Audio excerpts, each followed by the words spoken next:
வணக்கம் தோழர்களே. இன்றைய பதிவு ரஜினி சாருடைய 173 படம். அது சிபில் சக்கரவர்த்தி தான் டைரக்ஷன் பண்ணுறாங்கன்னு முடிவாயிடுச்சு. இதுக்கு முன்னாடி சுந்தர் சி அவர்கள் பண்ணுறதா இருந்தது. அவர் ஒரு சில காரணங்களால் அந்த படத்தை விட்டுட்டு போயிட்டார். ஏன்னா ரஜினி சார், கமல் சார் 2மே வேறு வேறு மாதிரியான ஜானரில் கதை கேட்பாங்க. இவங்க 2 பேருமே சாட்டிஸ்ஃபேக்ஷன் பண்ணி ஒரு கதை கொண்டு வர்றதுன்றது ரொம்ப கஷ்டமான ஒரு சிச்சுவேஷன். ப்ளஸ் ரஜினி சாருடைய இன்றைக்கி இருக்கக்கூடிய ஏஜ், இதில் ஃபேமிலி என்டர்டெய்னராக ஒரு நகைச்சுவையாக வச்சு படம் எடுத்தால் அவ்வளோ பெரிய அளவில் ஹிட் அடிக்குமா அப்படின்ட்டு அருணாச்சலம் மாதிரி அந்த காலகட்டத்து மாதிரி எடுக்க முடியாது. அதனால் இந்த படத்துலேருந்து அவர் ஒரு சில கருத்து வேறுபாடு ஏற்பட்டு அவர் விலகிட்டார். ஏன்னா கமல் சார் கேட்குற ஜானர் வேறு, ரஜினி சார் கேட்குற ஜானர் வேறு.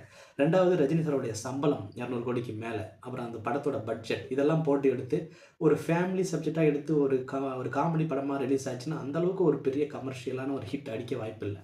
ஸோ ஏற்கனவே விக்ரம் அப்படின்ற படம் கமல் சார் நடித்து ஒரு பெரிய ஹிட் ஆச்சு இல்லையா? இந்த மாதிரியான ஒரு ஜானரில் தான் அடுத்து ரஜினி சாரோட 173 இருக்கும் அப்படின்ட்டு பேசிக்கிறாங்க.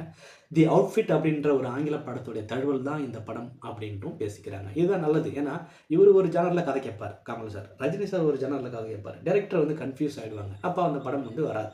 இப்போ இந்த மாதிரி ஒரு ஏற்கனவே ஒரு படத்தை இவங்க 2 பேருமே பார்த்துருப்பாங்க. அதில் ஏதாவது கொஞ்சம் பட்டு டிங்கரிங் பார்த்து ரிலீஸ் பண்ணுறது ரொம்ப ஈஸி. அது மட்டும் இல்லாமல் இப்பொழுது ரஜினி சாரால் ரொம்ப காமெடி படமோ இல்லை ஒரு குடும்ப படமோ எடுத்து ஹிட் அடிக்கிற ஒரு பீரியட் கிடையாது. அதெல்லாம் முடிஞ்சு போச்சு.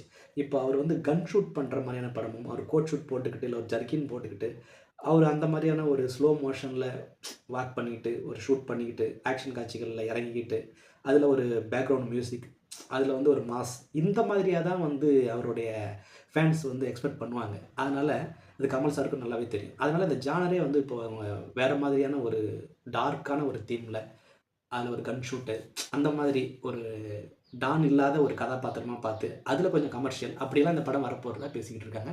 இது 2027 பொங்கலுக்கு இந்த படம் ரிலீஸ் ஆகும் அப்படின்ட்டு டேட் கொடுத்துருக்காங்க.